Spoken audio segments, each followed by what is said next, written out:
Usually, we talk of the deep mysteries of the universe and all the theories, both mainstream and alternative, that attempt to make sense of them. However, today I want to go down a slightly different route to the minds behind many of the mysteries we talk about. Actually, one mind in particular, Linda Moulton Howe. You probably know her as an Emmy Award-winning and highly respected investigative journalist in the UFO community. However, lately her activities have become suspect. She's gone from There are, it just doesn't seem there are that many Satanists out there.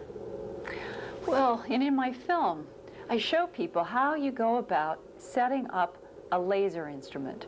So, and this is to address this question.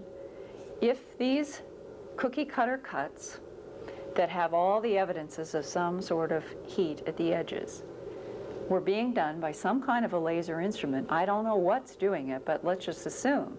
And in my film, I show a team of 5 or 6 trained people in a surgery room setting up a laser to do surgery on. The image that you used was from a 2005 video game called Area 51. Cambian, so Steve Cambian is referring to himself in the third person. Cambian from Truth Seekers emailed you as the proof that what you're selling was from a video game, and then you refused to change. So, okay. Now, I've seen many people attribute this to Linda getting older, and it's true, she's up in years. 82 years of existence in this world is no joke after all. But that answer seemed too easy and low-hanging, so I dug deeper. What I found was a tapestry of discoveries about Linda's personal history and the UFO world in general that just about blur every possible boundary of reality. The mantra in the UFO community is that the truth is out there. But how out there is out there? And at what point do we find the truth? Linda Moulton Howe is perhaps one of the most controversial and divisive personalities in the world of UFOlogy. But even though public opinion about her and her credibility is currently divided, no one can deny that when Linda was good, she was really good.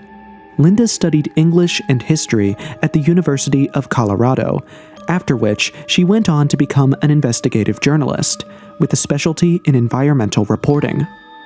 At this point in her career, Linda probably never saw herself going into the world of UFOlogy at all. Nevertheless, fate had a destiny for her that she couldn't refuse. And so, unknown to her, while she plotted her career path as an investigative reporter, what she really was doing was equipping herself with unparalleled skills in analyzing complex phenomena and digging beneath the surface to uncover the hidden truth in preparation for an unseen path. All of these skills and experiences would eventually come together to give her the edge when she moved into UFO reporting. So it's probably not surprising that her debut documentary on mysterious cattle mutilation catapulted her to the limelight immediately, even going on to earn her a regional Emmy Award in 1981. Now let's talk about this a bit, because it plays a large role in making sense of what I'm calling the Howe phenomenon. So, around 1975, everyone in the western region of the United States started hearing about these strange cattle mutilations going on all over the area. Not only were cattle being killed under mysterious circumstances, but their organs were also being removed with surgical precision. I'm talking about a kind of precision that only lasers should be capable of achieving.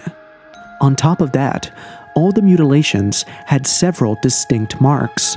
A prominent one being that whoever or whatever was mutilating these cattle was anything but random.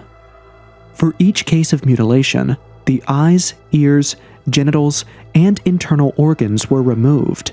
Not only that, there was hardly any blood left on the scene, nor were there any signs of struggle.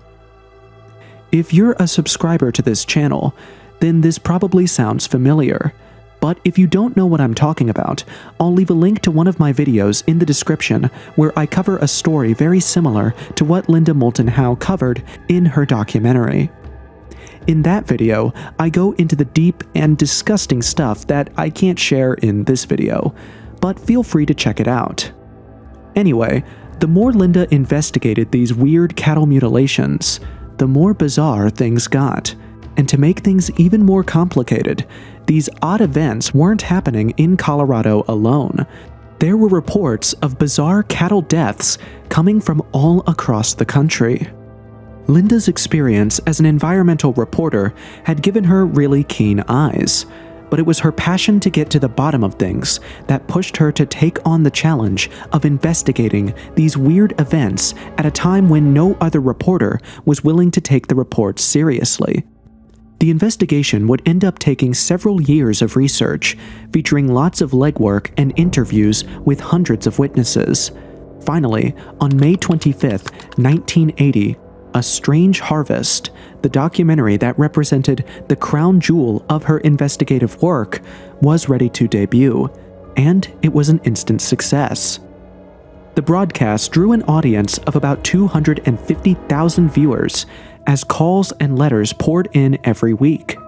By the following year, Linda was awarded a regional Emmy for her hard work, and many had started to look to her as a trailblazer of some sort. Very likely, Linda took this as a sign that this was the kind of stuff she was born to do, because not long after that, she was working on another documentary, and this one would take her knee-deep into the murky waters, not just of extraterrestrial activity, but of government conspiracy as well. I'm talking about the UFO landing at Ellsworth Air Force Base in North Dakota. Now, from this point on, you want to pay very close attention. Every detail here matters and comes back later, so please follow closely, and if you can see the dots, perhaps you can start to connect them. Meanwhile, if you want me to do a video on the Ellsworth Air Force Base, South Dakota's Area 51, then drop a comment, and if I get up to 50 comments asking for the video, I'll go ahead and make one. Alright, back to the video. Pay attention. So, Ellsworth happens. A massive UFO the size of a Walmart lands near the Ellsworth Air Force Base, and Linda walks up to HBO and says she'd like to do a documentary on the whole thing. She shows the execs a sample script of what she wants to do. They love it, and she immediately signs a contract that same day. All that was left was to get to work and start digging. As she started out on that, she was suddenly met by a certain Air Force special agent who told her that he had some classified information about the UFO landing that he was willing to share with her. This was just another Wednesday at work for Linda, as she was constantly inundated with calls and messages from people willing to talk to her about strange events they'd witnessed. Many of these people were high-ranking personalities within the government too, so Linda wasn't surprised. Anyway, the special agent kept to his word and ended up sharing a 12-page document that revealed pretty damning details about how the government was well aware of extraterrestrial activity within the country, and how they'd even been investigating these activities for decades. This alone was more than enough juice to really spice up Linda's documentary, but the agent had more. He had film. Footage of real-life UFOs and aliens that he wanted her to include in her documentary. She just had to wait for him to smuggle it out of base first. Obviously, this was information Linda couldn't afford to overlook, as it would make all the difference in the documentary she was working on. So, she approached HBO and pleaded with them to extend the timeline for the production of the documentary so she could get the footage from her informant. Strangely, however, once she brought up her informant and the classified documents and footage, HBO suddenly developed cold feet and dropped the documentary even though she had signed a contract. Linda wondered what could have happened to have caused them to drop her documentary so suddenly, but all she was told was that there was internal pressure. Determined to continue with the documentary anyway, Linda went on to CNN. However, they too dropped it, citing the same reason as HBO, internal pressure. What was even more weird was the fact that even the footage that her informant promised didn't eventually show. All of a sudden, the man who had shared the classified files with her never reached out again with the footage as promised. The whole thing didn't add up, and it was at this point that Linda began to get the sense that the government probably had a hand in all of this. Her assumptions, however, were soon proven as fact. A few days after her disappointment with CNN, Linda and her daughter Laura started noticing surveillance vehicles sitting outside their home. Their phones also started to make these clicking noises, suggesting that they were being tapped. And then, most terrifyingly, one day while she was in North Carolina, a man pulled a gun on her and warned her to stop looking into the Ellsworth case.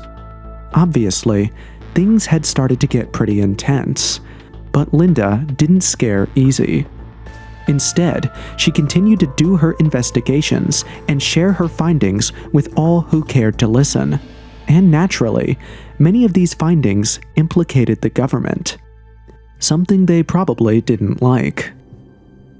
Today, many attribute the David Grush congressional hearing in 2023 and general government openness about UFOs to Linda's brave work. Well, that's one way to look at it. A less glamorous way to look at it is that Linda Moulton Howe was unknowingly being used by the government to spread disinformation. She was played like a puppet. And sadly, the evidence is overwhelming. So, you remember, I told you to pay attention to the last story I told you, and that it comes back around, right? Well, your attention to detail is about to pay off. When Linda was working on her documentary about the Ellsworth UFO landing before it got canceled, she was approached by a certain special agent from the United States Air Force who fed her with some classified files and was about to send some footage as well before Linda suddenly stopped hearing from him, right? Well, the remaining part of that story is that that man's name was Richard Dodie. And depending on how deep your knowledge goes in the world of UFO, that probably tells you everything you need to know. But in case you were wondering, here's why the mention of Dodie's name changes the game. So, Dodie has publicly confessed to being a disinformation agent on behalf of the Office of Strategic Intelligence at Kirtland Air Force Base. I had a job to do. I wasn't a maverick. I just didn't go out and do this on my own. My supervisors told me, listen, we don't want him to go out to the public, go on camera and say, hey, I just tapped into a secret laser on Kirtland Air Force Base. Obviously, we can't have that happen. So all I had to do was say, well, you know what, Paul? Maybe what you did see was UFOs. And perhaps his most notorious work was probably when he did a number on Paul Bennewitz, to the point where the man lost his mind, and I mean this in a very literal sense. On August 8, 1980, at the Manzano Weapons Storage Area east of Kirtland Air Force Base, New Mexico, a disc-shaped UFO landed, and this event was captured on film by a civilian system engineer known as Dr. Paul Bennewitz. Naturally, Bennewitz had been concerned about this mysterious object and immediately approached the commanders at Kirtland to share his findings, after which he began to grant interviews to UFOologists and the press. But Kirtland didn't like that, so they sent Special Agent Richard Dodie to neutralize Bennewitz's testimony by spreading disinformation. That was what Dodie was referring to in the clip you just watched. The plan was really simple. All Dodie had to do was come alongside Bennewitz as a whistleblower and then provide him with fake classified documents and bogus information implicating the US government in classified alien operations near Kirtland. Then, when Bennewitz provided Dodie's fake evidence as proof and they were fact-checked, people would see that they were indeed fake, and Bennewitz would lose all credibility. Dodie and Kirtland's OSI corroborated to mess with Bennewitz's head, feeding him electronic emissions from an NSA project and making him believe he was eavesdropping on alien messages, which he was encouraged to decode. Benowitz was also made to believe that aliens were monitoring his activities and surveilling his home, which caused him to take up wearing a sidearm at home. The psychological assault continued for years until Benowitz's mind finally snapped. The man developed serious paranoid psychosis and even had to be institutionalized for an entire month. Perhaps the OSI didn't plan to push Benowitz that far, but the truth remains that it happened, and it happened because of them. Moral of the story? Dodie knows his stuff when it comes to spreading disinformation. He's so good that even though he's officially come out to confess about his past life, it remains gospel in the UFO community that even that was a disinformation stunt. Now that you know what Dodie is capable of, here's how he ruined Linda Moulton Howe. By the way, all of these findings about Richard Dodie and Linda are thanks to the investigations of Robert Hastings, a UFOologist. If you'd love to check out his works for yourself, I'll leave the links in the description so you can do just that. But for now, let's get back to the story.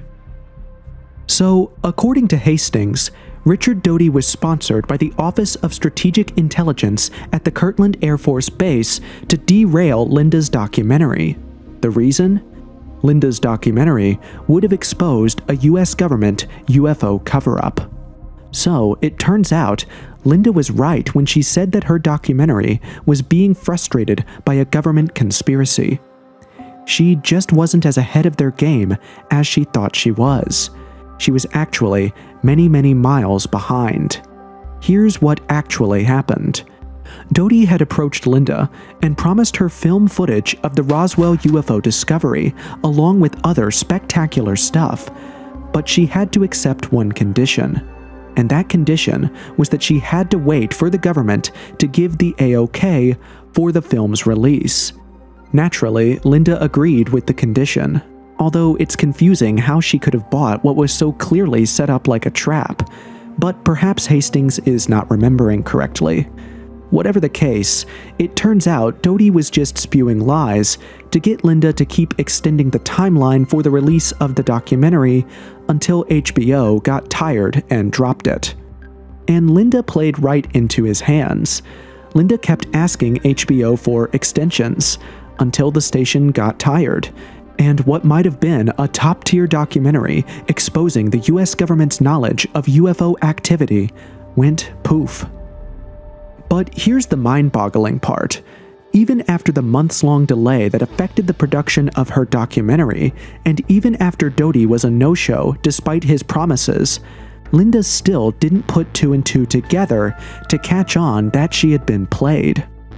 She continued to circulate the document that Dodie had given her, along with bogus information about the now widely discredited MJ-12.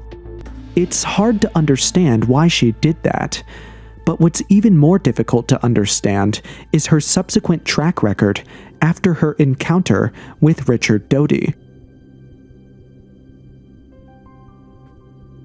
So, yes, there's the obvious epiphany going on with the Richard Dodie reveal and all that, but even Dodie, as evil as he is, cannot take all the blame for what's going on with Linda Moulton Howe. There's actually a mountain of evidence that may prove that the award-winning journalist simply started getting gullible and sloppy. The biggest, most popular one right now would be the one I hinted at the start of the video, and I'll get into that more deeply in a few minutes. But there are several other cases.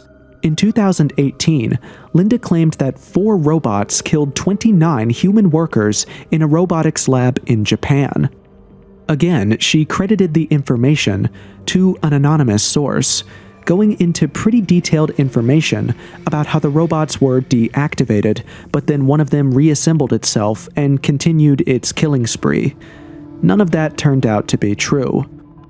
Then there was the case of Dan Burish, who claimed to be a microbiologist working on a top-secret Black Ops project with an alien named J-Rod. Linda went ahead to promote Burish as a government whistleblower without as much as performing a simple background check on the guy. Her excuse? The man sounded sincere. As you may have already guessed, Burish's story turned out to be a complete hoax. But did Linda recant? Obviously not. Instead, she continued to promote even more obnoxious UFO accounts. The case of Yurander Oliveira is another example.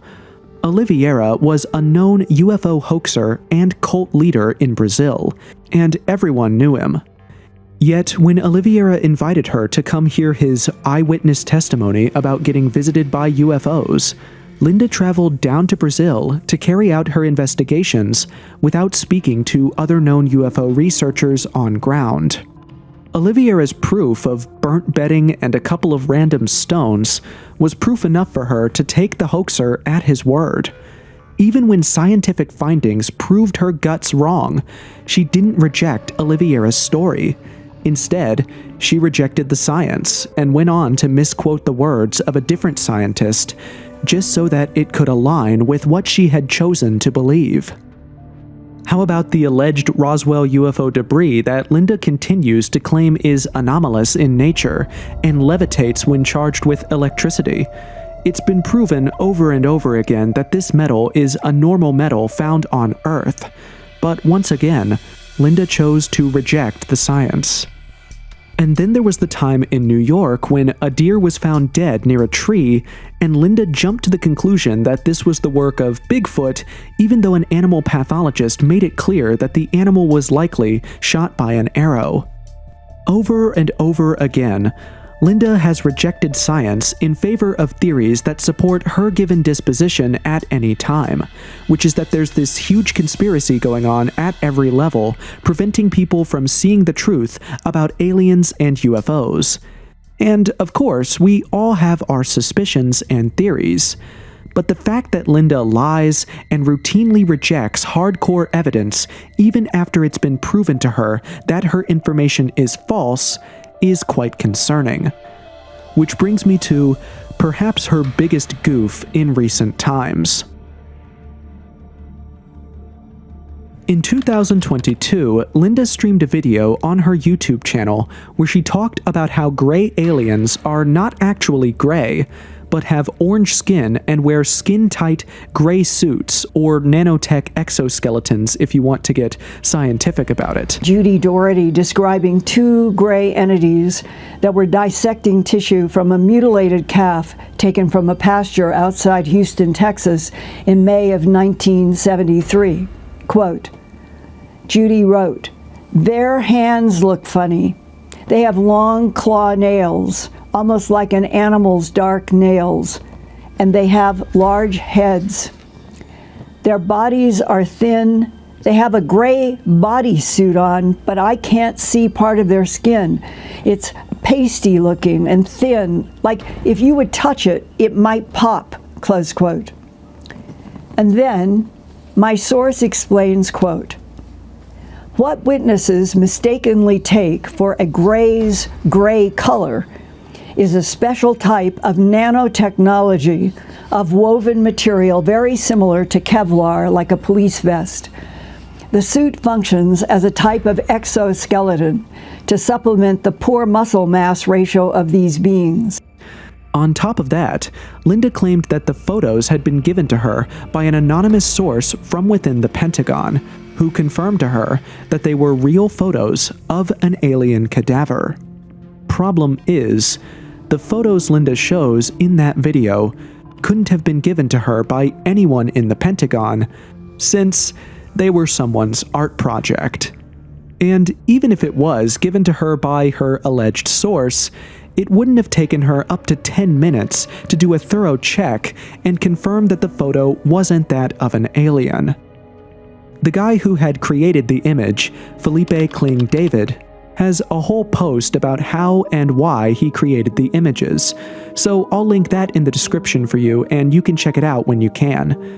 But here's the thing, Someone who took the care to research the image and find out its original source discovered that Linda had been duped, so he reached out to her and told her that the information she was promoting was false. But instead of doing her own research to confirm or debunk the new information she was given, Linda doubled down on her beliefs. She accused the artist of working with the CIA to discredit her, and said she was going to share the background information on the military engineer who shared the images with her in the first place. Obviously, she still hasn't done that because the person doesn't exist. What I'm trying to understand, though, is why? Why is Linda doing all of this? Is this just plain incompetence? Many seem to think that this is the case, and we do have evidence supporting that. But what if it isn't that simple? What if this is Dodie at work? As I mentioned earlier, many are convinced that Dodie is still very much active as a disinformation agent. And for all we know, Linda still respects him, even after the saga with the Ellsworth documentary. We've seen what this guy did to Benowitz, playing with his mind until the man was fully convinced that he was being monitored by aliens and that even his wife was working with the aliens to take him out. Could that be what's happening with Linda as well? Is Dodie messing with her mind to the point where she can no longer tell reality? Or is she also a disinformation agent now? Let me know what side of the debate you lean towards, and feel free to share with me if there's anything I missed.